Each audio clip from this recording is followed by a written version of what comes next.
Allow me to introduce myself. My name is Laura. I am the head of Information and Sociocultural Affairs of Indonesian Embassy in Budapest. Allow me to greet everyone here in this webinar, especially to all the speakers and committee of today's Strategic Issues webinar, Environmental Sustainability in Indonesia and Hungary. So when I was first informed about this event, that the environmental issues will be discussed, I was very surprised, and I was very proud at the same time, because from the foreign affairs policy perspective, environmental issues has always been interesting to be discussed. But it's also tricky, given its nature that can be seen from a global perspective. It makes sense because it affects every living thing regardless of its nationality, but also it has to be seen from a national level, from a domestic level, because it also contributes greatly to economic development of a country.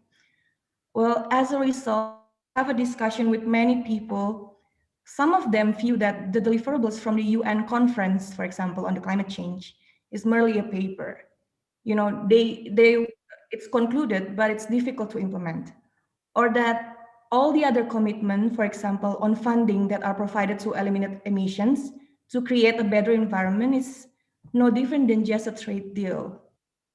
Well, of course, the economic benefits derived from the environment itself, it's important, but we have to make sure that it won't be as destructive as it can, or even more, to keep the environment sustained from such activity. I think that's really important for us right now, and that's why we have these discussions.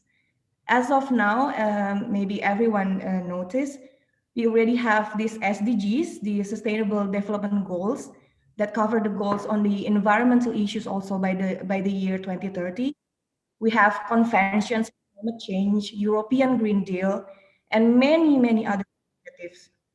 All these international and regional frameworks are there. Progress was made, but of course, the accelerations needed to meet all these targets, because the targets on sustainability is very huge, a lot, and then it affects every stakeholders as well. But however, I believe that environmental sustainability discussion is always, as I said, interesting. And the discussion itself has always been progressive. When I say progressive, what makes it progressive is no other than all the efforts of the people itself that jumps right into its core, what's really needed to be done to heal the planet, to contribute to create a better environment while also improving our way of lives. And all these efforts can only be done through many, many actions, such as increasing awareness of people, of the do's and don'ts, to educate people, to create innovations on, for example, green practices, is what I believe there are so many startups in Indonesia, so many small, medium enterprises have done. And of course, the way of doing that, we need to collaborate with all the relevant stakeholders, from the government, industrial sectors, NGO, all relevant institutions, and as well as the communities itself. So I think that's all what I can say for today's. I really hope that through today's webinar, we can actually get more insights on how the environmental sustainability practices, both in Indonesia and in Hungary, can really contribute to a better environment. And from these discussions, I wish we can actually learn each other's strengths, with hope that from my side, from a policy maker side, we can see a potential cooperations between these two countries. We actually have the cooperations between Indonesia and Hungary itself, from the water waste management. I've been told many times from my colleague, from also other diplomats from other countries as well who reside in Hungary, that Hungary itself is very pioneer when it comes to water waste management. And this is really interesting because they say that the water that comes out from Budapest, the city itself, the Budapest, is better than the water that comes in. So it's really interesting, and that's why we are actually learning from Hungary, and that's why we have a cooperation related to it between Indonesia and Hungary.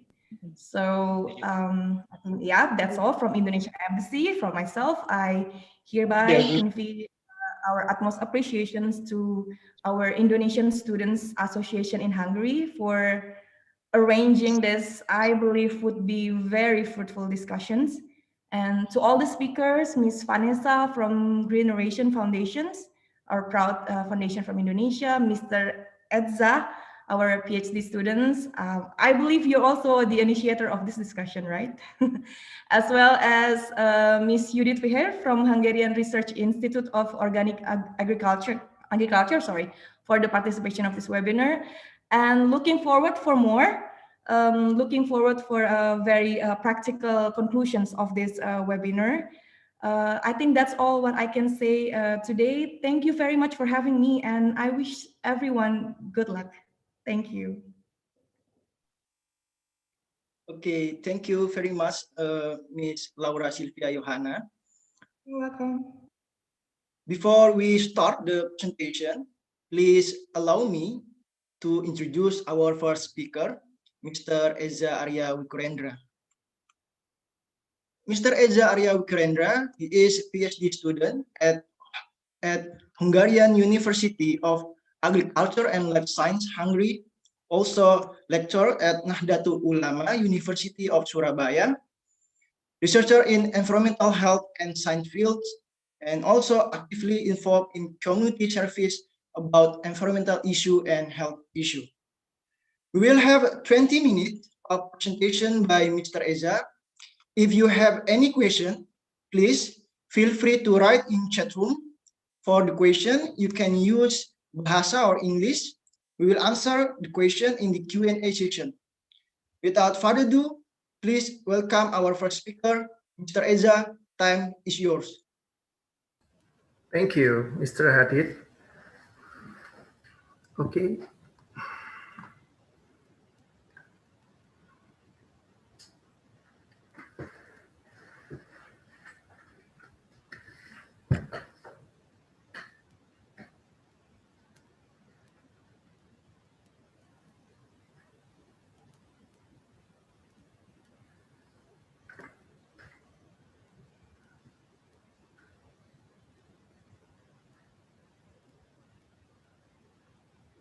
Okay, Assalamualaikum warahmatullahi wabarakatuh.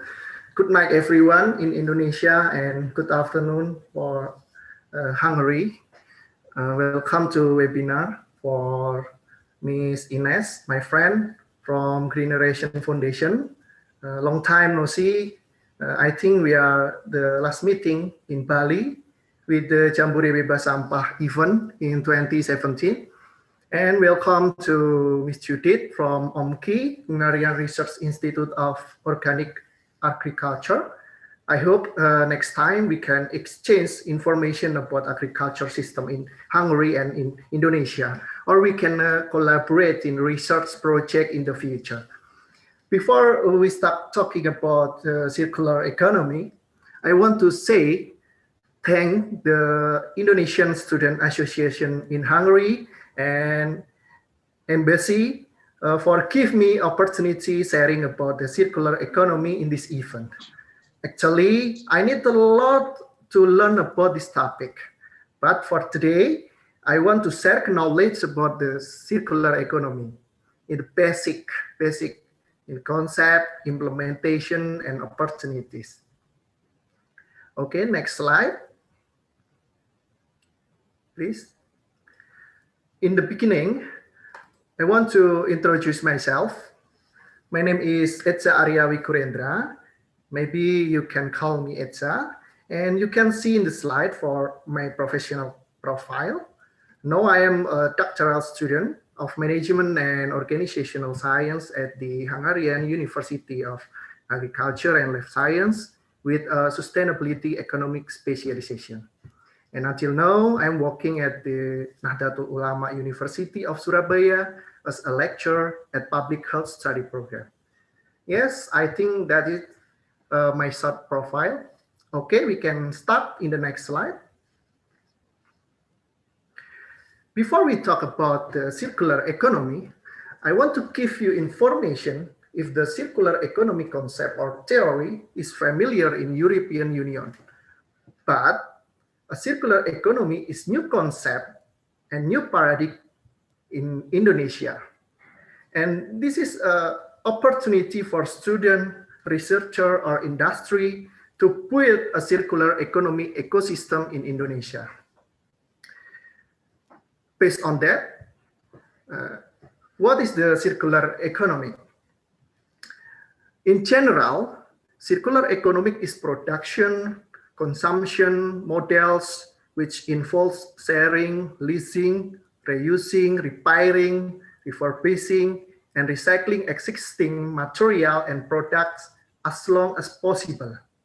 In this way, the life cycle of product is extended. In the practice, it implies reducing waste to a minimum. When a product reaches the end of its life, its material are kept within the economy wherever possible. This can be productively used again and again, thereby creating further value. In the simple of definition, a circular economy is about a rethinking of product life cycles. For example, we can reusing old brick to build a new house that can be saving more than 19% of the energy otherwise used to manufacturing new bricks. This reusing old brick method is an example of a perfect circular economy, passing the resource of one generation onto a new one. Okay, next slide.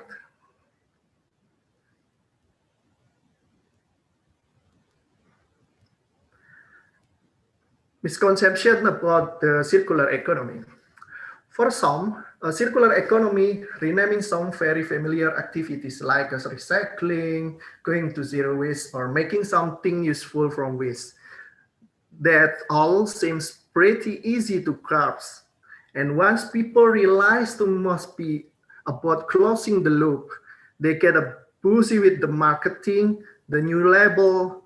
Unfortunately, this interpretation is incomplete and miss out on the most powerful aspect of the circular economy.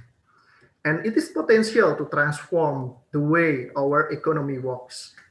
Here are a few of the most tempting misconceptions to avoid. First, it is recycling on steroid. This means circular economy is a better form of recycling or waste management. This is not true. It happened, we focus down or zoom too far into the detail of how a business might go circular. But let's face what we need circular economy as a term if all we're talking about was just material recovery. A circular economy is about seeing how what really works. It is a dynamic, complex system full of feedback, exchange, build up, and breaking down. It has stock and flow of resources that are interdependent. In it, material cycle around while energy flow drop and can be lost as heat to space. And of course, it is interesting economically. Second, it is a perfect circle. So if it is all about system, we call it circular. Some might say that's too good to be true, a bit too neat and tidy, or even a bit unsophisticated. How about spiral, fractal, nonlinear? This is where the immediacy of the term circulars win out. The idea is to suggest that this is not the linear economic. It is not to take, make, and dispose, then the opposite sound better and is recognizable. We are embedded in cycle in the crude way. It is how stuff gets done at the biosphere, at the atmosphere, from the earth across to deep blue oceans. So it is a characterization. Circular is a word meant to invoke the notion that by intention and design feedback loop work to enrich, nourish, and to degeneration and consumption. It is fits the economy to nature, not nature to the economy. The economic works better than way and for much longer. Okay, misconception number 3. It is about closed loop. This common misconception of the circular economy is a perfect recycling machine can lead to the image of a closed loop plumbing system, like the circular flow of income and expenditure see in economy textbook.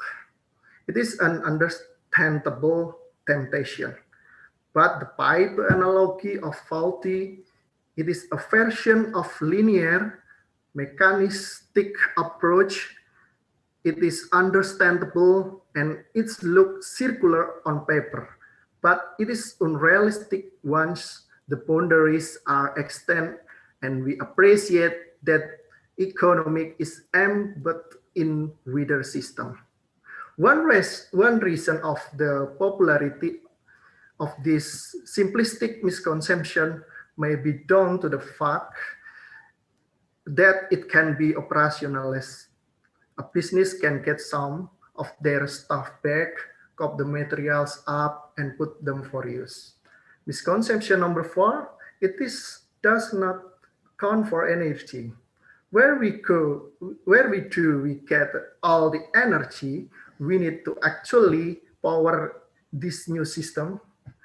The aforementioned pipe analogy can lead to the criticism of circular economy as a perpetual motion machine, which has, like textbook economy, assume abundant source of energy and makes impossible assumption about endless cycles, about economic growth magic from within the closed system.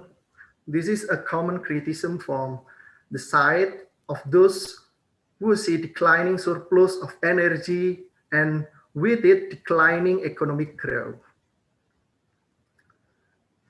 Number 5, misconception, it is happen instantly. There was a kind of half of misconception about circular economy. It is the supermarket of the self-fallacy and the illusion of choice. Too much expanded by way of instant gratification. I want a new economy and I want it now. That circular economy didn't come ready to use, so I'm shopping perhaps. I'm hack of, right change takes time, more like evolution than shopping perhaps. We are more participant than consumer in all of this. Okay, next slide, please.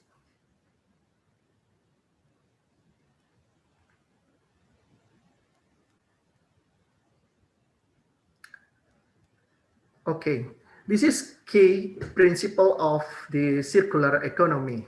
This is adapted from Ellen MacArthur Foundation. Design out of waste. Understand that everything within the economic has value. Design with disassembly and reuse in mind, with minimal change required to reuse component of a product. Differentiate between consumable and durable component. Biological materials go back into nature. Durable and technological materials stay used as long as possible.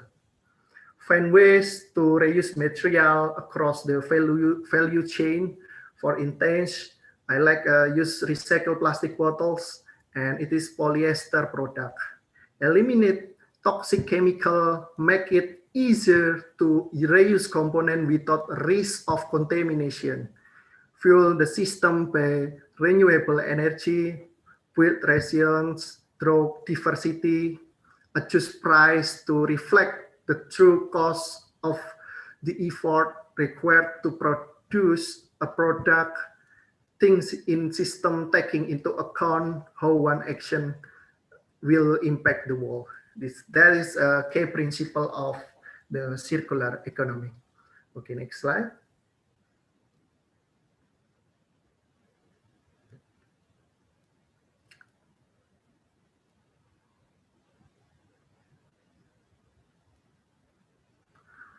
And then what is the benefit of circular economic? First is overcome limitation of linear consumption. Linear pattern of take, make, dispose, increase exposure to risk, most notably price volatility and resource disruption. And number 2, eradicate the waste. Number 3 is it will stop price increase. And number 4, competitive advantage. Okay, next slide. Okay, when we're moving to circular economy, number 1 is about finite resource and finite space. We know that currently there is a scarcity of natural resource and space due consumption patterns and mindset that will use the old paradigm, use the linear economy paradigm. By changing the mindset from linear to a circular economy, I hope to overcome the problem of finite resource and finite space. Number 2, financially is just make a sense. Circular concept foster wealth and employment opportunities.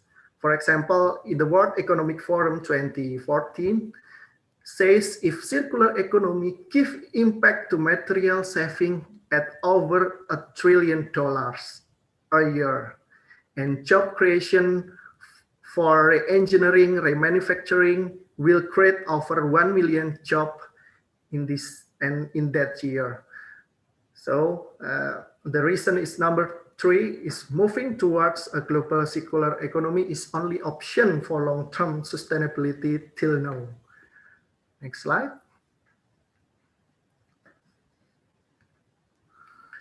Okay, this is a difference of circular economic with linear economic from 3 dimensions. This is says about the business model, science, and materials. In today, linear system manufacturing typically take okay, 5 minutes again. Okay, that's good. Thank you, Hadid.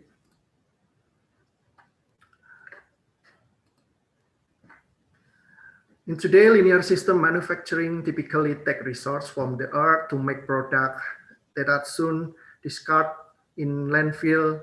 In the other words, take, make, or dispose. A circular economy, by contrast, seeks to rebuild capital, whether this is a financial, manufacturing, human, social, and nature. Next slide, okay. This is explained about how to change from linear economy to circular economy, but all is need a long way and long time. Next slide. This is the main pillar of circular economy in 3 paths.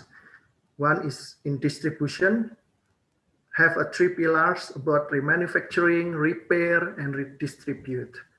In consumption, have 4 pillars: reduce, reuse, recycle, recovery, energy. And production have 2 pillars: rating and redesign. Okay, next slide. This is the example of the circular economy. Next slide. This is the example circular economy in food system. You can see how to minimize of waste and utilize of waste of the food system. Next slide. This is example the circular economy in agroeconomic. Next slide. Can be fast because the time is up. Example of the circular economy in textile and fashion. Next slide. This is an example of circular economy in electronic, in the smartphone. Next. This is example of the circular economy in plastic manufacturing. Okay, next slide. So this is the Hungarian innovative practice from implementing a circular economy. Okay, next slide. So in Hungary, we can see a lot waste from household, like a chair, computer, and other, and they have a schedule for disposing of the waste. And that is free for people if you want to use that waste and take it to your home. This is the unique. Next. And then this is the reuse, reuse. You can buy electronic from this website, reuse electronic, and you can buy second hand in Hada discount and Tutti, and this is a good benefit. Next. This is about repair cafe, how you can repair your electronic and other. Next. This is the recycling, recycling plastic waste, bottle waste, and this is implemented in Budapest. Next.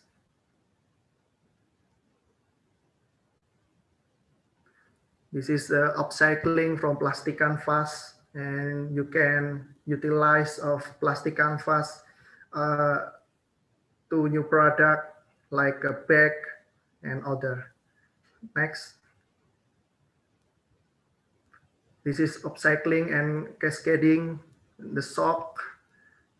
Okay, next. This is biological recycling from waste to energy. Next. This is biological upcycling from waste to nutrient. Next. Yeah, this is a very interesting research result about municipal waste treat in 2016 by country and treatment category, sort by percentage of landfilling. You can see the Hungary position. Waste in Hungary, 16% ends in landfill. So based on this research, Hungary have a problem with waste management and implementation of circular economy concept. This is a good opportunity to fix that problem for students in Hungary, researcher in Hungary, or researcher from overseas to research about this problem. Okay, next slide. 1 minute again, okay. What we can do for circular economy? It is depends on your position now. Are you from the government? Are you from a business or civil society, NGO, or donor agency? This is all about what we can do for circular economy. Okay, next. This is the opportunity of the circular economy.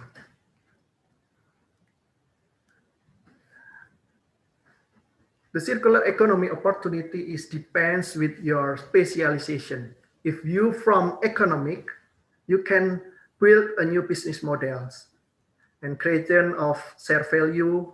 If you from environmental, you can resource optimization and no more waste. If you from social, you have a new activity, you have a new jobs for circular economy. Next. The circular economy opportunity in Hungary, based on European Union Circular Economy Action Plan, you can give contribution to Hungary in several sectors. In the new Circular Economy Action Plan, present measures to make sustainable product the norm in the EU. Number 2, empowerment consumer and public buyers. Number 3, focus on the sector that use most resource and where the potential for circularity and high, such as electronic and ICT, battery, vehicles, packaging, plastic, textile, and other. Number 4, ensure less waste. Number 5, make circularity for people, region, and city. Number 6, lead global effort on circular economy. Next. And what about in Indonesia? The circular economy opportunity in Indonesia. So till now, Indonesia don't have a circular economy action plan. So if you interest for give contribution for Indonesia, you can give your idea about Indonesian circular economy action plan. Next, last presentation. So this is the opportunity maybe from Generation Foundation. And this is about the call of innovation about circular economy in micro, small, medium enterprise. If you have a micro, small, medium enterprise with circular economy models and you have a contribution in sustainable development goals, you can register it in this opportunity. Okay. I think that is my material about circular economy. If you want to discuss about it, you can send me email or WhatsApp. I'm very happy to sharing and discuss about it. Okay, thank you very much. Wassalamualaikum warahmatullahi wabarakatuh. Thank you very much, Mr. Eza.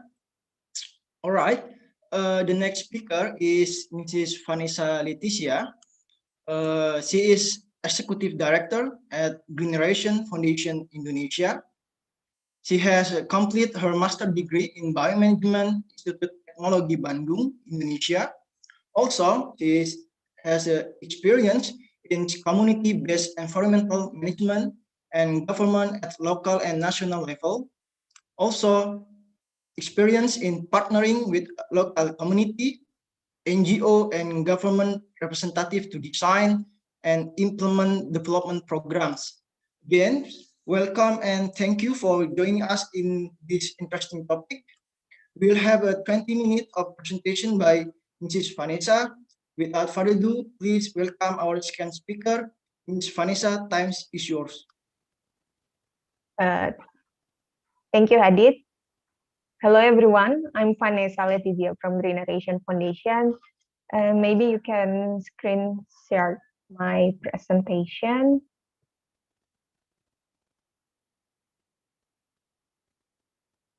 Okay, so on today's webinar, I'm going to share about best practices of effective waste management based on our point of view on stakeholder involvement to improve waste management in Indonesia towards circular economy practices. Next. I just want to share a little bit of background about myself. So I joined Generation Indonesia in 2011 in the program division. And the first program that I led was the National Plastic Bag Diet campaign in 2012. And in 2014, the program division that initially under the Generation Indonesia Limited Company finally formed a legal entity as a foundation or non-profit organization. And I was part of the team that founded this organization, Generation Foundation. And in 2017, I was appointed as Executive Director in Generation Foundation. As you can see also in the Generation journey, we started this organization as a movement in 2006. And after several years of campaigns and programs, we performed a lot of activities that were based on the solution of environmental issues. And now we are trying to be more focused. And at first I joined this organization because of the environmental problem that is one of my concerns and interests. And the first issue that is really close to our daily lives is the waste issues. Next. So are you familiar with this data? Based on the Jana Jambek research, Indonesia is ranked second as the most polluting country to the oceans. And according to the Economist Intelligence Unit, Indonesia is the world's second largest food waster, squandering nearly 300 kilograms of food per person each year. And Indonesia is also ranked second as the worst disaster of landfill landslide in history based on the number of victims. And this condition appears because of our current system. Next.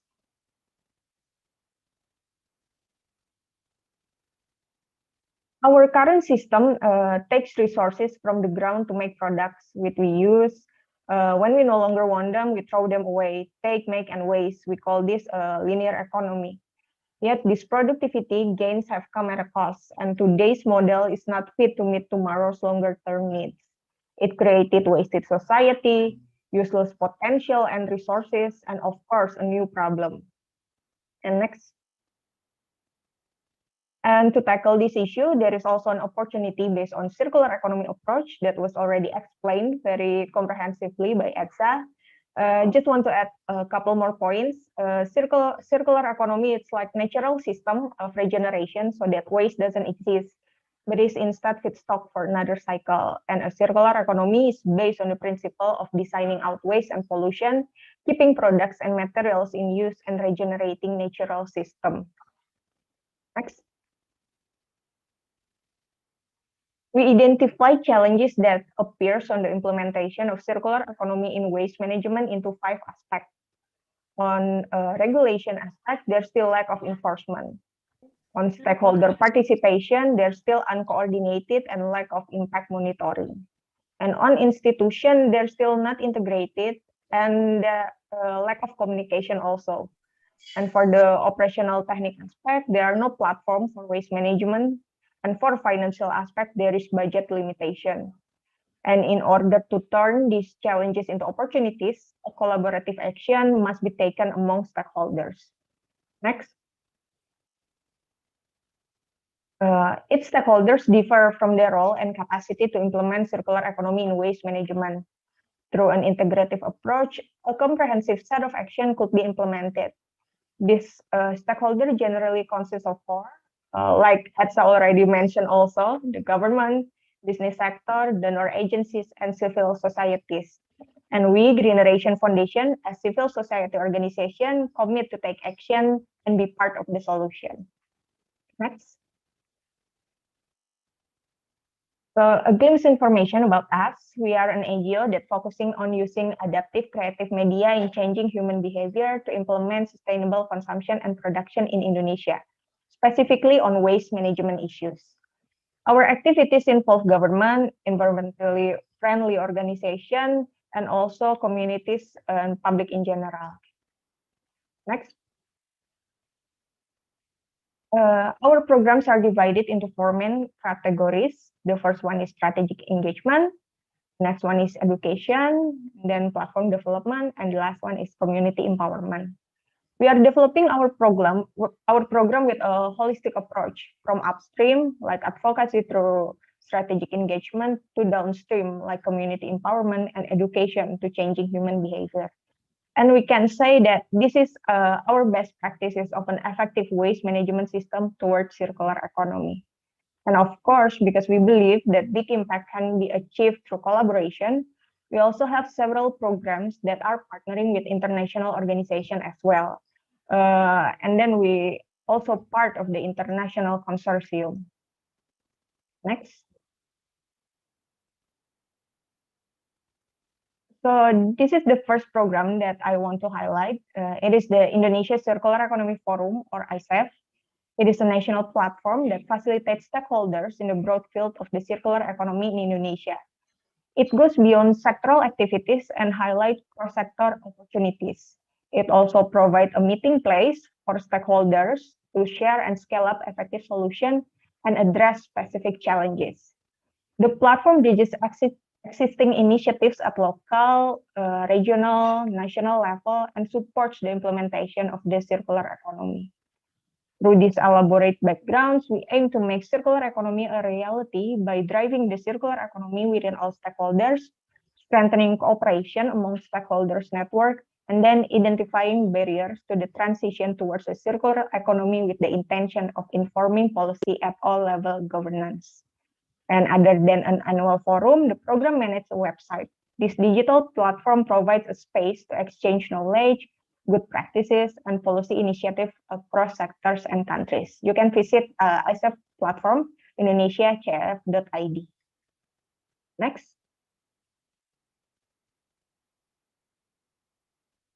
So the second program that I want to share is Chittaroon Repair. It is a collaborative program between Generation Foundation, Waste for Change, and River Recycle, a company from Finland.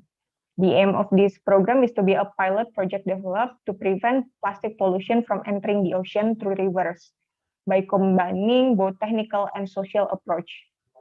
For the technical approach, we will install a physical system on the Chittaroon River to dispose of floating plastic and other debris before it enters the ocean. And then we collect data on the weight and composition of plastic. And then the collected plastic has the potential to be recycled. And as for the social approach, we also apply online and offline strategy. For offline, we will go down to educate people around the Chittaroon River, while for the online strategy, we will publish content about rivers and the ocean to raise people awareness about this issue. And the data collected will become our advocacy strategy for policy development. Next. So the next program is driving refill solution. We are working with the Cyclus Refill for the program supported by P4G, partnering for green growth and global goals. Cyclus Refill is a startup company that is innovating in providing household needs in refill vending machine for the community so that we can reduce the use of single-use sachet packaging. Our role in this program is to educate people at household level, and we also collaborate with the sub-district, local government, to involve the surrounding community in order to increase knowledge and change the behavior to minimize their waste production. And next. So this is our next program. It's bebasampah.id. Bebasampah.id is a national platform which mobilizes multi-stakeholders to act on realizing the zero waste Indonesia through our three main features: map, knowledge management, and waste management performance index. For the map feature, it also divided into three categories: asset mapping, collaborator mapping, and also movement calendar. For the asset mapping, we map waste drop point in order to collect and process waste from the community at source. And for the collaborator mapping, we map multi-stakeholder institutions who actively contribute in waste management issue. And for the movement calendar, we also map activities in various forms which support the achievement of Indonesia zero waste. And for the second feature, the knowledge management, it aims to increase public knowledge on waste issues. And it's also a portal for sharing information such as regulation, presentation materials, guidelines, reports, journal, books, and videos. And for the last feature, the Waste Management Performance Index, it aims to assess and publish the performance of waste management by the regional or city government in order to achieve transparency of waste management data. Next. So the last program that I want to share is EcoRanger. EcoRanger program is basically a community empowerment program in the tourism destination area. We establish a ranger team in tourist area to engage people to have a sustainable waste management system. We currently have a pilot project in Pulau Merah, Banyuwangi, but we also have projects in 8 other locations on a smaller scale. In Pulau Merah, Banyuwangi, we are developing an integrated waste management system, started with a waste collection system at source, segregate the waste collected in more specific way, and process the sorted waste for further treatment, like the organic waste with composting. And for the plastic waste, we collaborate with local waste bank to send it to the plastic collection factory to be recycled. And for the residual waste, we collaborate with local environment department to send it to the landfill. And by collaborating with the local government, we are trying to integrate our system into a municipal and provincial scale waste management system in order to contribute to the achievement of reducing and handling regional waste generation. And next.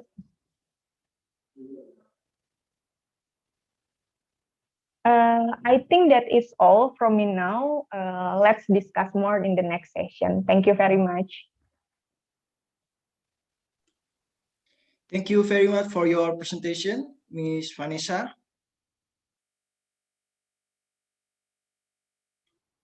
All right. The last speaker for this webinar is Mrs. Judith Fehir.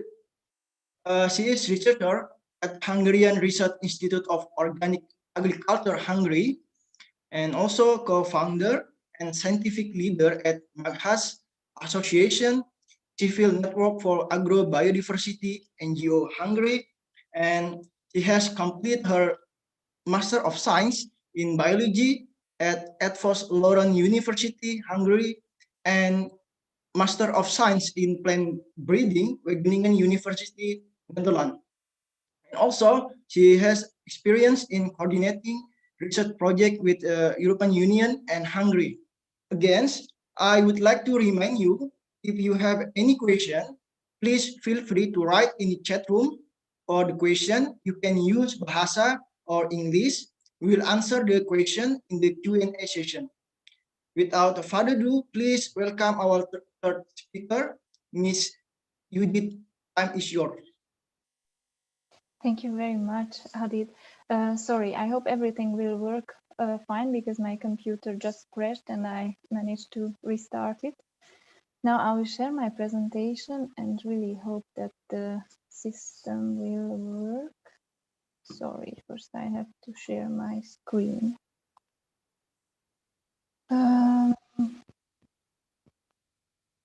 Yes.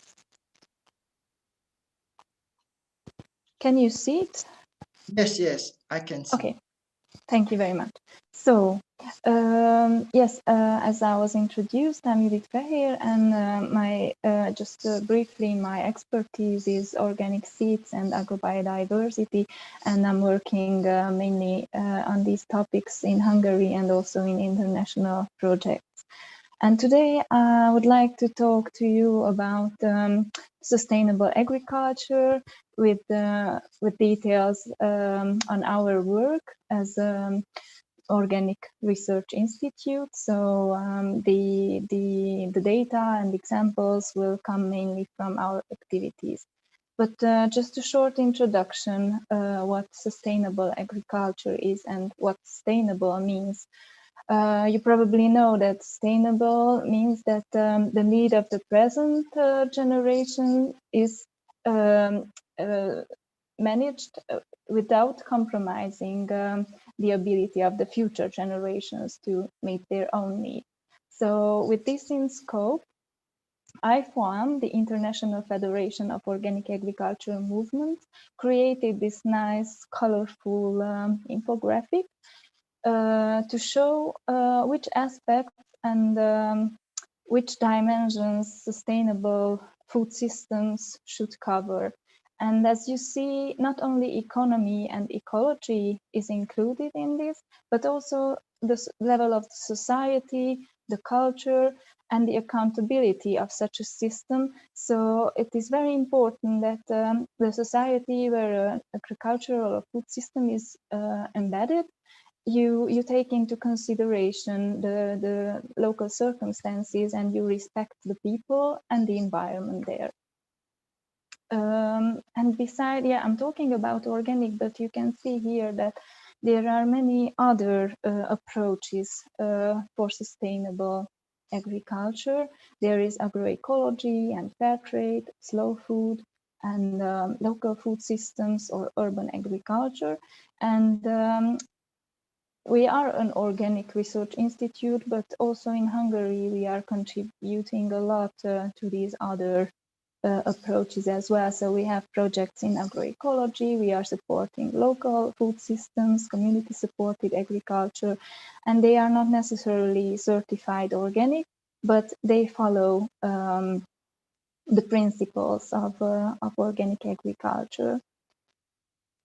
Here I wanted to show you on this diagram that comes actually from a work from IFOAM, from this book, Organic 3.0 for Truly Sustainable Farming and Consumption. And it shows that luckily conventional agriculture is picking up a lot of practice coming from the organic. So it's slowly shifting towards sustainability. And what you can also see on this diagram, that organic is also improving, not only improving in its sustainability practices, but also you can see this growth in the number of the producers. And actually the organic sector is the most dynamically growing agricultural sector nowadays. Yeah, and if you want to measure the sustainability of such agricultural systems, FIBO, the Swiss Organic Agriculture Research Institute, developed the SMART tool that you can use to assess the sustainability of your farm or your business. And it's the only tool that that's in line with the sustainability assessment of food and agricultural system guidelines created by FAO. And just briefly about, you could see these 20 aspects in that colorful chart, but here are the 4 basic principles of organic agriculture according to IFOAM. It's health, it's in the center, and it's the health of plants, the animals, but also the humans who are consuming, and also the environment and the planet. Of course, ecology is is one of the basic principles, because we are living in this system and we have to cooperate with it, and we have to take into consideration the cycles that the previous presenters were already talking about. And fairness and care are also very important. We take into consideration the citizens and the environment, and we take care of our planet and environment for the future generations. And here from the Commission, you can see some practical consequences that in organic agriculture, of course, chemical and artificial chemical pesticide and fertilizer use is not allowed. And prophylactic antibiotic use is also not allowed, only in case where it's really necessary. GMOs are absolutely not allowed because we respect the integrity of life. And to maintain the health of our crops, we are not using chemicals, but crop rotation and mixed cropping is a good exercise. And it was also mentioned that in the frame of the Green Deal and Farm to Fork strategy and the Sustainable Development Goals, luckily the organic agricultural principles are very much in line. I don't want to go into details, but you can see this circle about sustainable food use and food consumption, and processing also, and the distribution, and which is very important. And I want to highlight that that the food loss and food waste prevention is very important. And in sustainable agriculture and food systems, the emphasis is put more on quality than on quantity, and we can save a lot by just not wasting a lot of food and energy while producing our raw materials. And here you can see it's these data, and the map is coming from the World Organic Agriculture book released this year by FIBO and IFOAM. And you can see here where we are now in Europe. So the certified organic land, agricultural land, is about 3.3% in Europe, but in the EU it's quite higher. It's 8.1%, but it's still very far from the farm to fork strategy approach or goal, where we want to reach 25% by 2030. And Hungary sits, and it doesn't reach yet the average of the EU, because it has about 6% of organic agricultural land. But as I mentioned, there are other approaches than certified organic. So lots of farmers are not certified, but they are following the organic principles. And this 6% means actually a bit more than 300,000 hectares. And what is not so lucky that more than half of it is actually grassland, and only the rest is for crop production. And also in this book that I mentioned, and where these figures are coming from,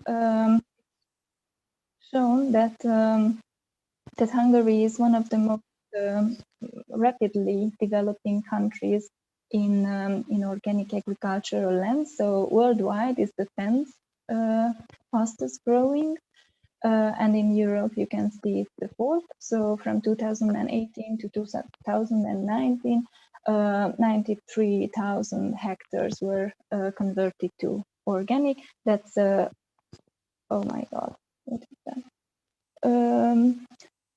That's 45% growth. And what are the challenges and obstacles that we face for faster growth? Is first of all the lack of organic advisory services, but we are working on that. I don't know what are these drawings here. I'm not doing it, I guess. So the other thing is the society awareness that's still very low in Hungary. So what we are producing, organic products, the raw products are usually going directly to Western Europe, and not the Hungarian citizens are consuming them. Or if they are consuming, they are coming back from mostly Germany or Austria, where they are processed. So we have to grow in that a lot. And what we find also limiting that the higher education in sustainable agriculture is also not developed enough. So we need more opportunities for our students. And about our research institute, so ENKI was initiated to foster scientific research of organic agriculture in Hungary, and also on an international level, that you will see that we have many international projects. It was founded in 2011. And in 2012, we launched an on-farm participatory research network. And this participatory approach is really fundamental for us. And that means that we are working together with farmers and other stakeholders of the food sector. And we create our research questions together, and we work together, and based on the feedback of the stakeholders, we reformulate and adjust the research to their needs. So it's very inclusive. And here are some highlights of our achievements so far. So yearly we are working with more than 100 farmers, and they are the basis of our on-farm participatory network. And we could manage to develop a seed mixture for viticulture that's on the market already for a few years. And we reintroduced land-raised tomato seedlings to the market. But we are busy with organic seeds as well. So we established the Hungarian Organic Seed Expert Group, and we are working on different crops to test them on farm as well as in small plots.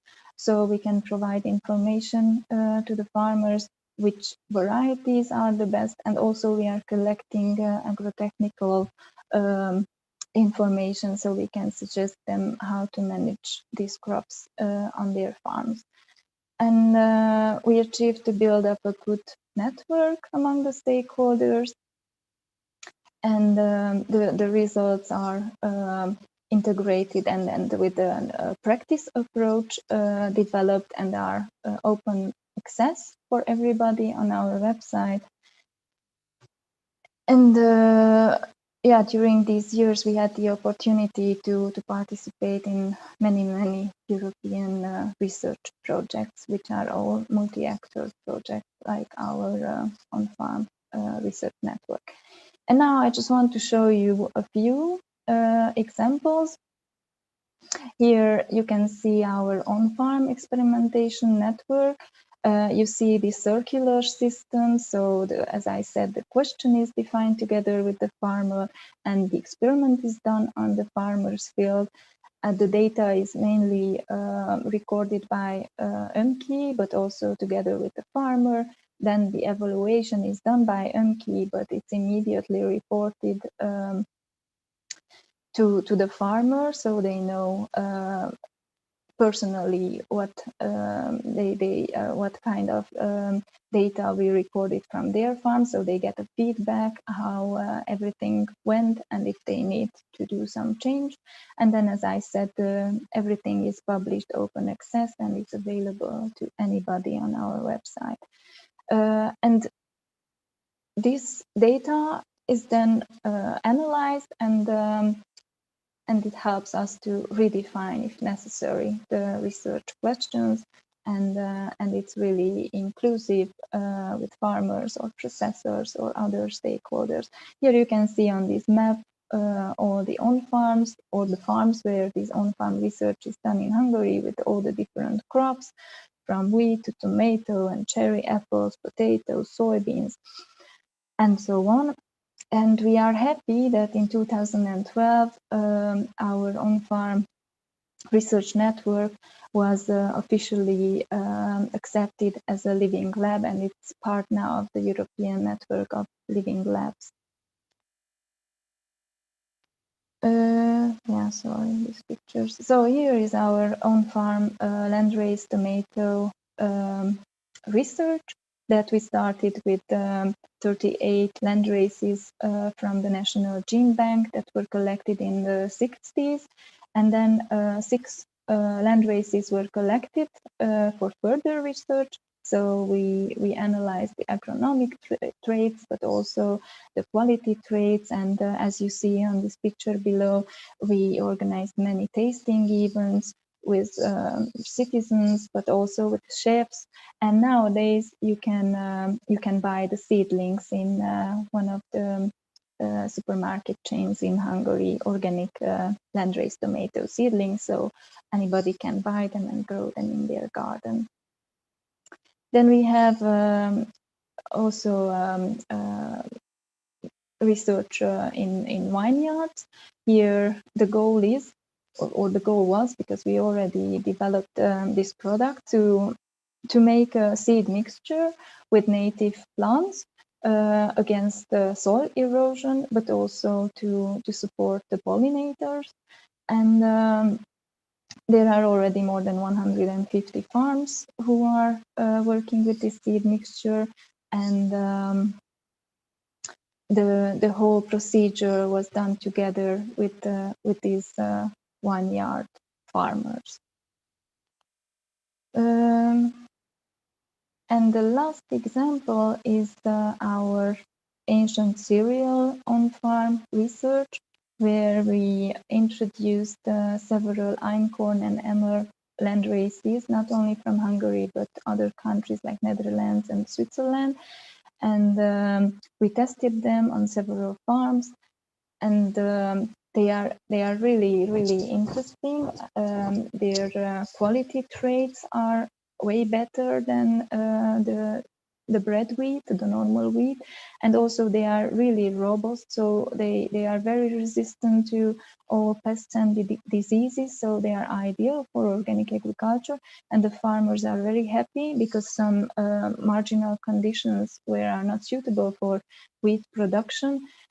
Here you can grow these ancient cereals, and to make opportunities to these farmers to sell their products, we initiated a farmer miller baker network. And here you can see the first workshop that we organized in 2019.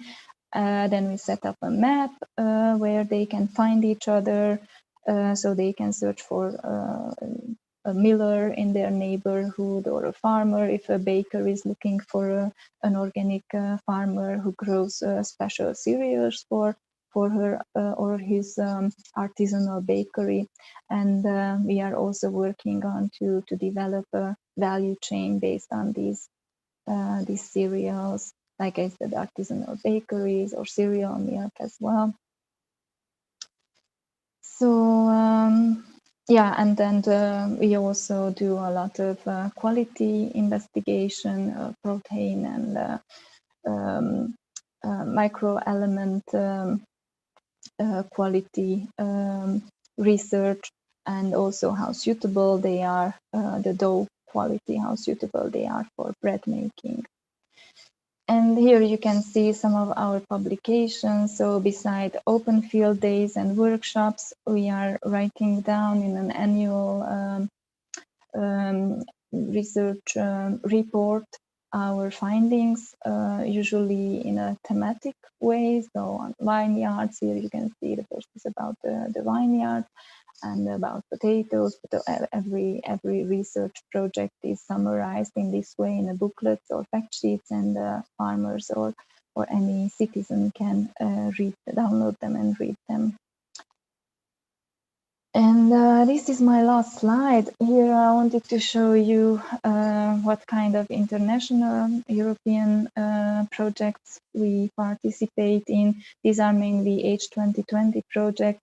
So there are projects on crop diversification, on input, the improvement of the input use of organic farming, for instance, in the vineyards to replace copper. We are experimenting with tagatos to have a less environmental impact, even in organic. And then we are working with or doing research on plant stress management, but also on soil development and soil quality, permanent grass management, as I said, organic seeds and organic breeding and agrobiodiversity. And with this I2 Connect, we are working on the development of organic advisory services, and we are also involved in the development of organic processing. And so far, we achieved also some international roles. Our managing director since last year is the vice president of the IFOAM Organics Europe. This is the umbrella organization of organic farmers in Europe. And she is also in the steering committee of the technological platform for organic food and farming. And Önki is a coordinator of the Agroecology and Sustainable Yield Thematic Working Group of the BioEast. BioEast is containing 10 Central and Eastern European countries, and this is a strategic group for research and innovation. And as I said, Önki is part now of the European Network of Living Labs. And we also have a nice national grant. And in that frame, we are able to expand our own farm network, and we establish some thematic working groups, namely on soil, horticultural crops, arable crops, livestock, and viticulture. And yeah, these are our future aims also, to work in more European projects and to provide more practical information to our farmers and stakeholders of the food system in Hungary. Thank you very much for your attention. If you have questions, you can contact me, or you can search on our website that has also an English version. Thank you so much.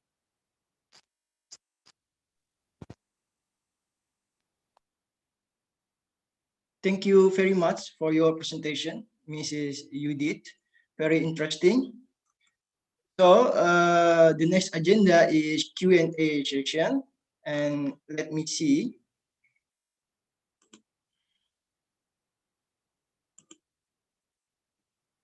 All right.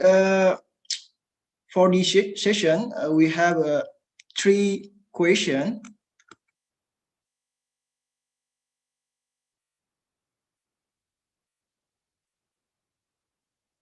Okay, for the first question is for Miss Judith. What are the benefits of farmer when they get organic certification, and how difficult is it to obtain organic certificate in Hungary? Please, Miss Judith.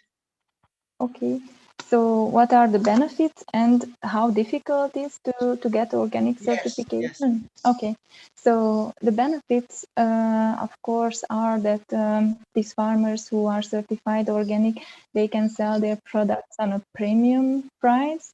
And as I said, the need of the demand in Western Hungary is Western Europe is quite high. So there is a lot of opportunity for our farmers to sell their products there. So that's absolutely a benefit for them. But luckily, our farmers are not only economically interested in organic, so they really believe in this system, and they would like to support also with the certification the whole approach of sustainable agriculture. And how difficult it is, well, we have 2 certification bodies in Hungary, and yeah, the procedure is quite easy. The only difficulty is when you have many products, then you have to, of course, it's a lot of administrative work, and that could be an issue for the farmers. The certificate from government, right? Or maybe? No, it's not the government. There are 2 companies actually who are providing the certificate, and of course they have the authorization from the government to do so. Yeah. Thank you, Miss Judith. So the next question is for Mr. Eza.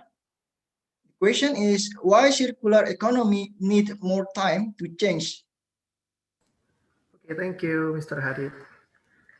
Getting to circular economy concept and implement that in Indonesia is have a long time, a long way, because Indonesians still have a mindset about the linear economic, and all people in Indonesia have a consumption pattern, and until now, Indonesia does not have a circular economy plan. And consumption in Indonesia is always just take, dispose, and landfill. This is all of Indonesian people consumption. So until now, the government, Indonesian government, difficult to implementation of the circular economy, and they need a lot of time to build a circular economy concept into maybe in waste management or in manufacturing and other. So the problem, the main problem is about the mindset of Indonesian people. I think that is make a difficult to implement circular economy in Indonesia. Yeah. Thank you very much, Mr. Eza. So I want to, I would like to remind guests, if you have any question, please feel free to write in chat room. Okay. So the next question is for Mrs. Vanessa. What do you think, which is better between to control waste and to control natural resources? Okay, thank you for the question. Actually, what I can say, I think between control waste and control natural resources, I think we cannot choose which one is better, but when we control our waste, it's not it will automatically we are controlling our natural resources as well. It states in the principle of the circular economy, we are trying to optimize the resources by circulating the products, and then we try to reducing our consumption, and it will also affect to the preserving the natural resources as well. So I think we cannot choose which one is better, but once we do the controlling our waste through circular economy principle, I think we also can control natural resources. Maybe I think that's from me. I hope it's answer your question, Miss Ari Kurniawati. Okay, thank you very much. Also, I have a question for Miss Judith because I'm curious about the agricultural sector. The question is, why sustainable agriculture has limited access to higher education? It is from the government or the university regulation? Oh, that's a tough question. Well, yeah, it's our opinion that it's limited, so it could be more well developed, and yeah, it's coming from higher decisions in which direction the country wants to develop in its higher education. But we think there would be room for more sustainable agricultural education. Yeah. Okay, thank you very much.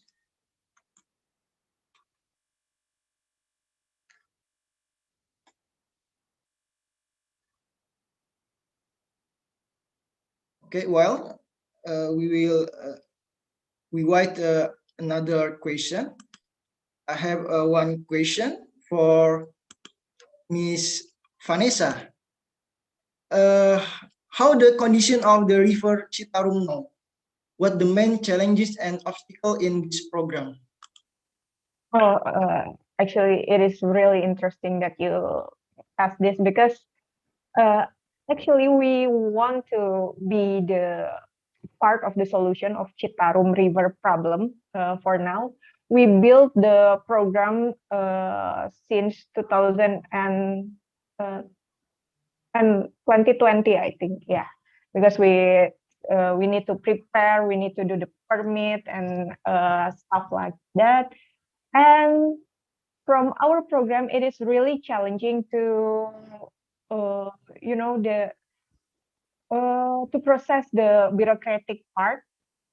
It's really hard to get the permit. I think it takes more than a year to get the permit, and now we still try to transfer the physical system to Indonesia. It's from Finland and China, so it needs time.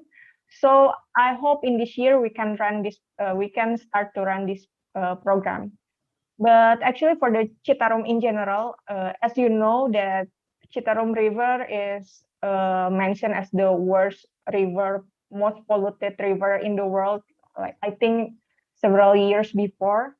There is some improvement, of course, because the government also see that there is an urgent problem for that, and they are sending troops to clean up the river. But I think it is not very sustainable if we only depending on the troops. So we need to make the system. That's why we start to concepting this program. So we make the physical system. We also try to educate the people. But because the obstacle of the bureaucratic part, the permission and stuff, we are trying to start this program this year. Yeah, I think that's it from me. How about support from government? Oh yeah, we are getting support from the government, but there are a lot of stakeholders that involved in Chittaroon. There are a lot of ministries. We come to the Ministry of Public Works and Housing. We go to the coordinating Ministry of Maritime Affairs and Investment, and we need also to go to the BBWS. I don't know what it's called in English, but it is the department that have the responsibility in the river and in the river area. So there are a lot of stakeholders, and then we need to go to the city and the regency level government also. So we need to go one by one and getting their support and getting them on board for this program, because we are trying to help, we are trying to have a positive impact. So we are not troubling them. I think we are helping them, and hopefully yeah, the process will run smoothly onwards. Okay, very interesting. Yeah. Okay, the next question is for Miss Judith.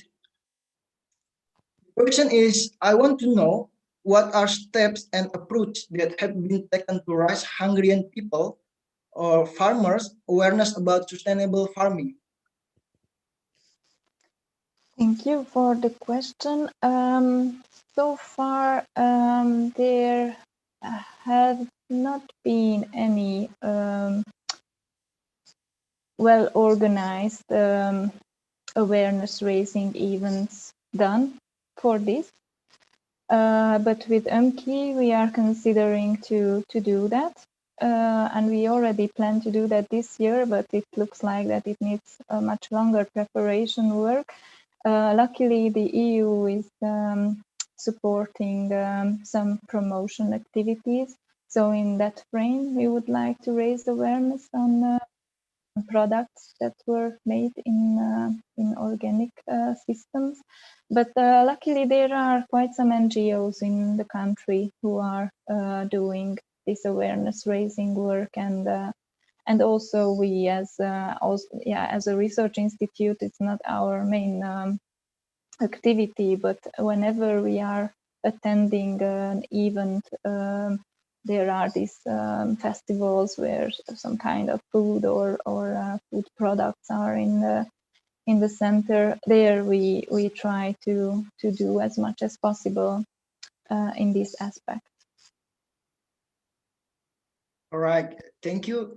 And again, for Miss Judith, this one question again. What is your opinion about artificial agriculture? I guess it's about industrial and conventional, probably. Yeah. Yeah, my personal opinion is, of course, I like to have my food from a nice system, and I do not consider conventional agriculture in any form good for the people or the planet. But yeah, it's as an organic research institute, we think that the goals are very different of conventional agriculture and organic agriculture or other sustainable agricultural systems. So it's very difficult to compare them, because as I said, in sustainable approach, you have all these other aspects and not only economy. And yeah, as you know, conventional agriculture is mainly based on the income aspect. Thank you very much for your answer. Excuse me? Can Yeah.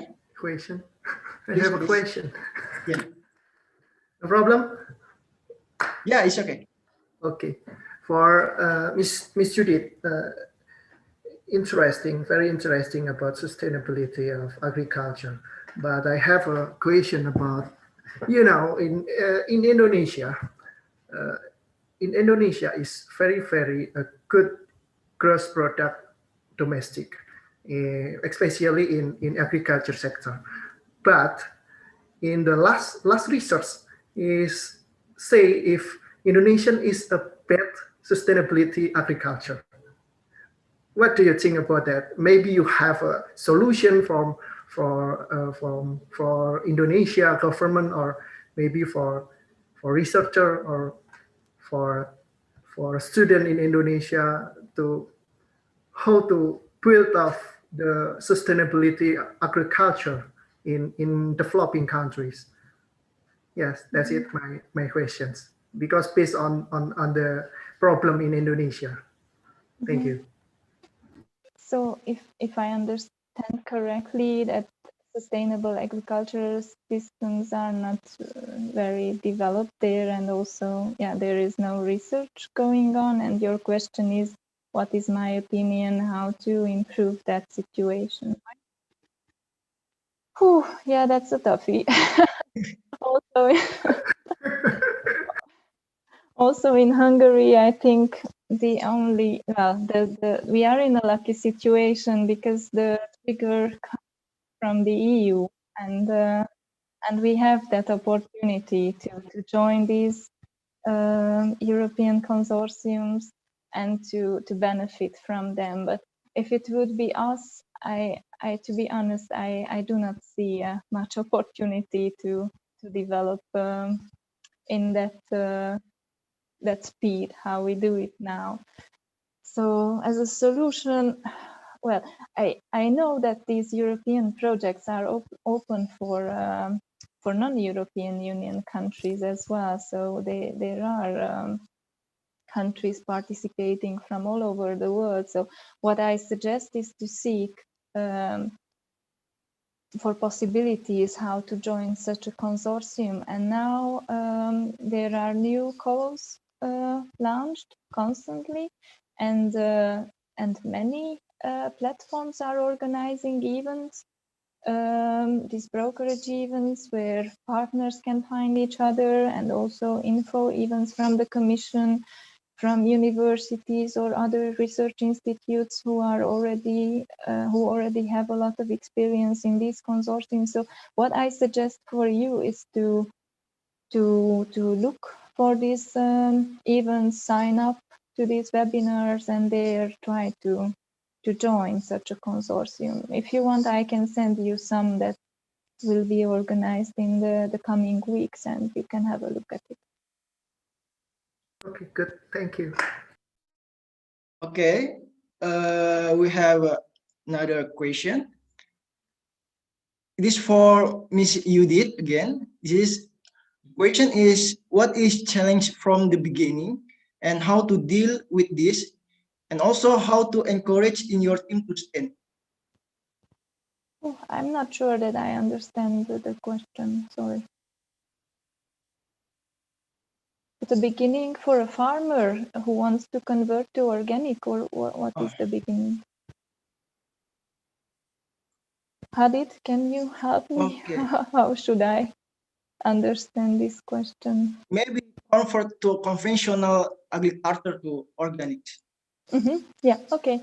So, yeah, as I said, in Hungary, organic advisory systems are not well developed, and luckily in the EU there are these conversion advisory services, and right now we want to develop that on an EU level to help conventional farmers to see what are the advantages of organic and to help them go through all the steps that are necessary. But right now, of course, if a conventional farmer wants to convert into organic, usually contacts the certification body who will do the certification in the end, and you need a 2-year conversion period. But you can already sell your product almost like as it would be organic also during these 2 years, so that's quite an advantage. And yeah, these certification bodies or also my research institute can help how to proceed with this. And just one more thing to mention, that during our events, when we participate or we organize a national event, a conference, a workshop, a field day, we always try to make it as inclusive as possible, so conventional farmers who are interested can come and can ask and see what are the advantages of organic agriculture. Yeah, thank you very much. But it is for Miss Vanessa. Question for Miss Vanessa. Generation can collaborate to researcher or in education institution about waste into energy. What about this idea, if any discussion about it before? Okay, actually, yeah, we have several research with researcher or PhD students and also yeah academic institution for doing research about waste or condition in Indonesia. But I think we haven't done any research specifically on waste to energy. And we are open to collaborate, of course, and we also have discussion with some of the institution. Maybe in later this year we have the answer about the follow up of this discussion. And yeah, I also agree that we need collaboration between multi stakeholders in waste management, in agricultural. I think we all need to collaborate with each other, and we are trying to do as much as collaboration as possible because we believe that uh, we can make a better impact. We can make a bigger impact through this collaboration. Yeah. Thank Okay, you. thank you very much, Miss Vanessa. Also, I have a question. Okay, the question for Mr. Eza. What kind of circular economy can be implemented from Hungary to Indonesia? Yeah, of course. My answer is yes, of course. But you know, Hungary is European Union, and we can try to implement of the circular economy from Hungary to Indonesia.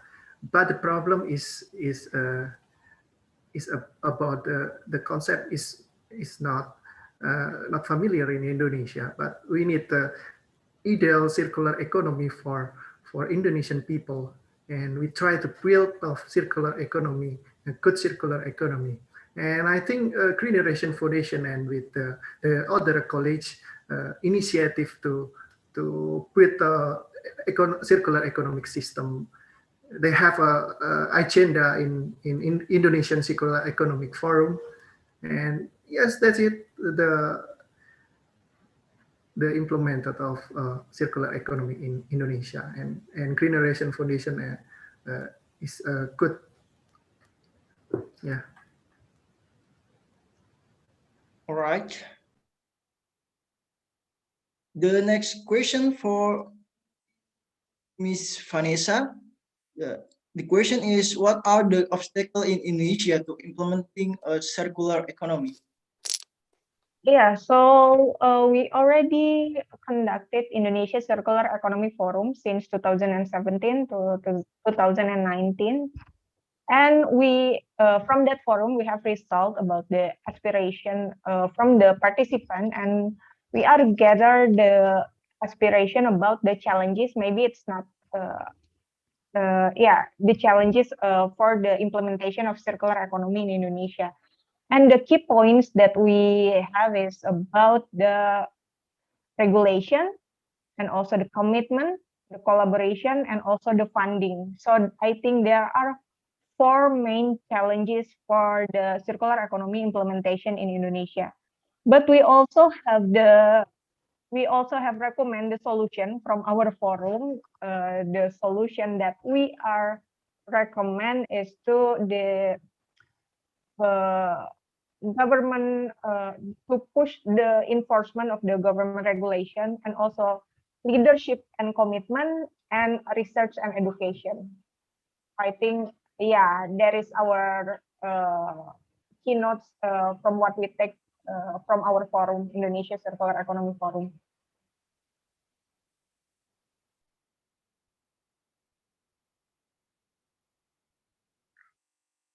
Okay, all right. Thank you very much. Is there any question or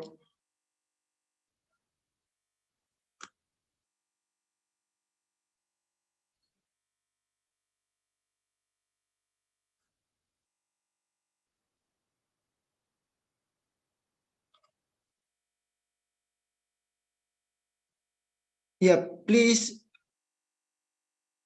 Miss Ari Kurniawati. Okay, thank you very much for the opportunity. I'm trying to speak up because maybe I want to make this discussion more colorful with my voice.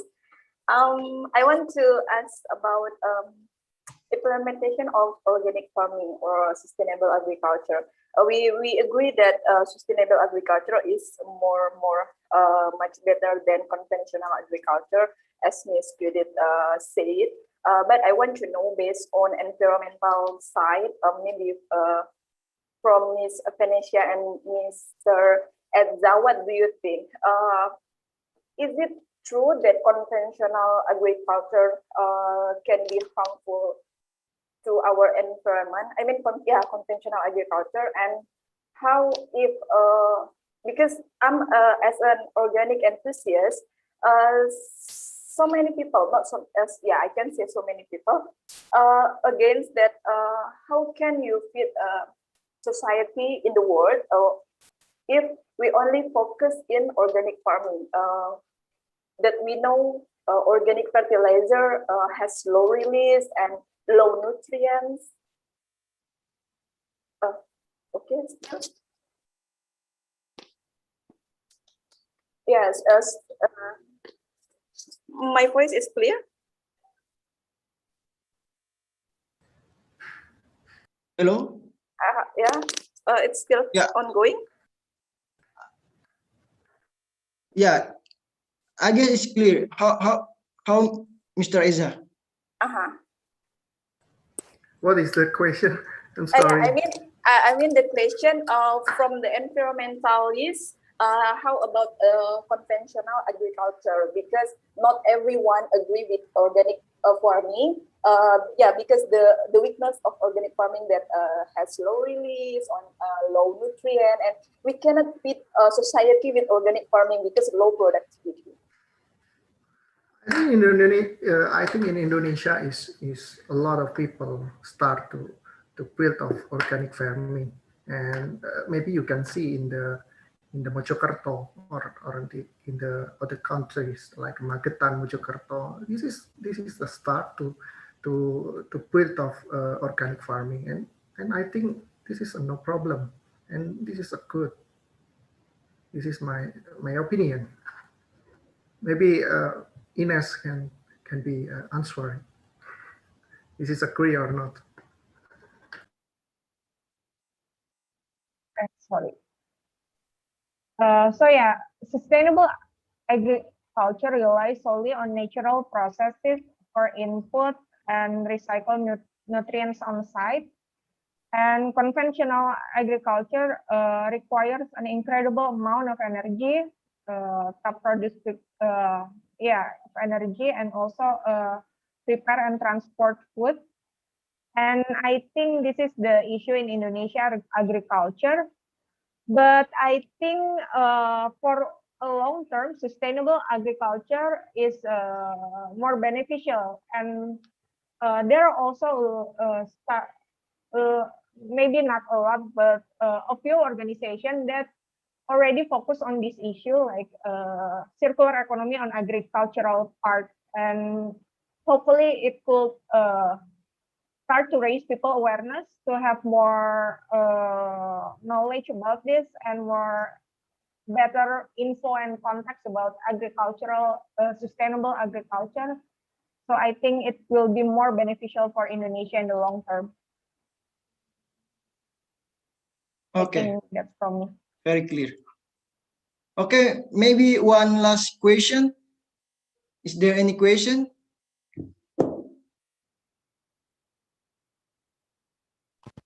Yeah, it's my question that how is it in Indonesia? Are there a lot of family farms or big industrial lands? Maybe Mr. Eza? Can you answer the question? Yeah, I try to answer the question from Ms. Judith. Yeah, of course, in Indonesia is many family farms, and I don't know about the industry in agriculture. I'm not sure with that, and I don't know. But a lot of people in Indonesia is family farms. Yeah, maybe this is that is my answer. Thank you. How about Miss Vanessa? You have answer for? Yeah, I think I don't have information about that, but I think yeah, there are still a lot of family farm, but I still don't have the data about it, so I'm not sure. Yeah, I'm just asking because that's also the basis how to approach this whole Yeah. sustainable thing. Yeah. Okay, thank you. I guess maybe one question again. Yes, can I ask? Irfan? Yes. Okay, thank you very much, everyone. This is a powerful presentation that we have all got about sustainable agriculture. And I am glad that I have actually got the opportunity to join. Can you hear me? Yes, I can hear you. Yes. Please. All right. All right. Thank you very much. Okay, my name is Ivan Sajimani. I'm an international student from Ghana. And then I'm so glad to join this conversation. And then I want to say we are grateful to the panel for the knowledge that they have shared with us. And I'm also a PhD student from Mate and then in Plant Protection Institute. And then in the aspect of plant protection, we always encourage farmers to adapt to integrated disease management, whereby they employ organic farming, use of other conventional methods, and then we always encourage them to always adapt first, importantly, to the organic methods so that they will reduce the risk to health and other environmental issues. So my question is that most of the farmers, most of the cases complain that they want to go more into the conventional methods and use the chemicals because the organic methods are really slow in responding to their needs, and then it takes quite a long time, and then somehow the advantages are now currently overweighing the disadvantages, in the sense that they want everything to be quite quick and easy for them. My question is that how can we as people in the field and then in this research area be able to encourage the farmers, to be able to encourage production people that organic farming is very important, and then how can we encourage them and then to adapt more to organic farming as compared to the conventional methods, so that in terms of every situation, first they should consider organic farming, because we believe that it is safe. We believe that it is very healthy for the environment and for our consumers in general. But they always, in a hurry, wants to go into conventional or use of chemicals. So my question to the panel is, how can we encourage our farmers and production people to go more into sustainable organic agriculture in general than to hurriedly or first of all even consider using the use of chemicals? Thank you. Okay, thank you so much. Very complete question. Okay, the first maybe Miss Judith, can you answer the question? Yes, I thank you. I think that we have to approach this from many different angles. There is no one solution for this. And of course, it starts with education. Everything starts with education, and farmers, you know, they have to, or they have this official advisory service. And I think that the first thing is that we try to raise awareness and to put some push on the advisory services to take the sustainability methods into their education material and into their communication, So from these advisors, farmers will accept better than from NGOs, for instance. But yeah, NGOs are also very important, and the general awareness raising is very important, and the whole society has to shift in that direction. So it should be acknowledged by the society if a farmer is adapting these methods. And last but not least, I think subsidies would be also a good solution to push farmers into this direction. That would be my answer. Thank you very much. Thank you very much. Maybe Miss Vanessa, any other opinions?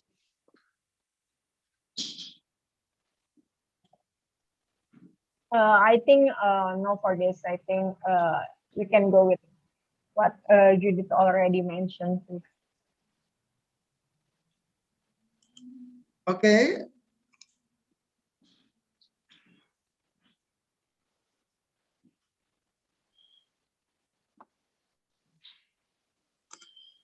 We can close this Q&A session.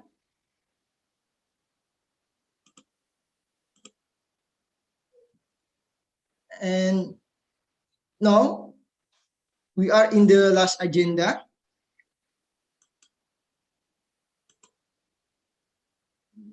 I would like to summarize our topic in this webinar. And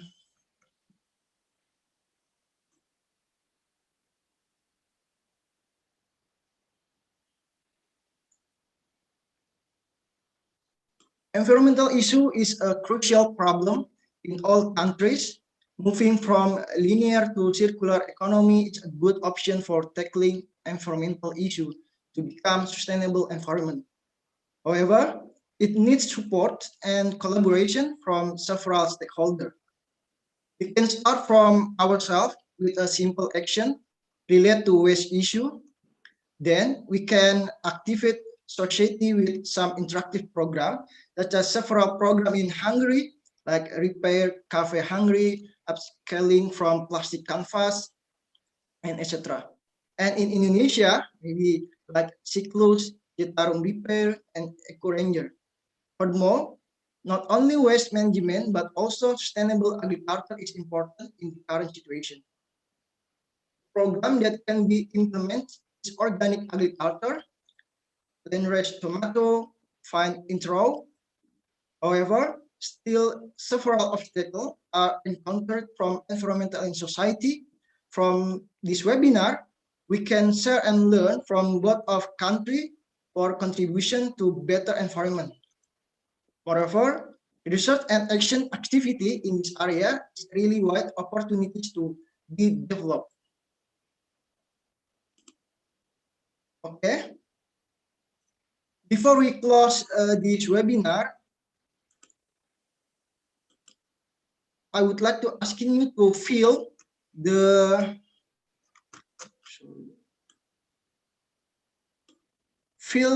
attendance list in the chat room, please. You can fill the attendance list in the chat room.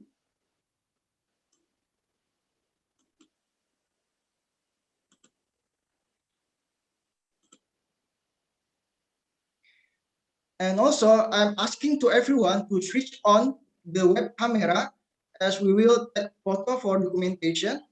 Once again, I'm asking to everyone to switch on the web camera as we will take photo for documentation.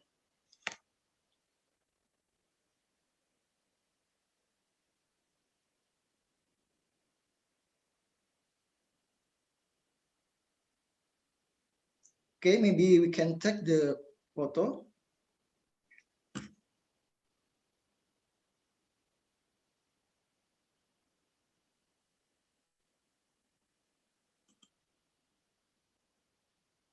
Okay, 1, 2, 3. Once again. 1, 2, 3.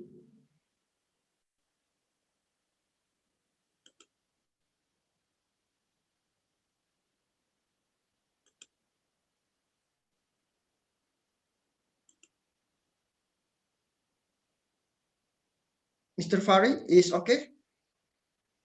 Okay.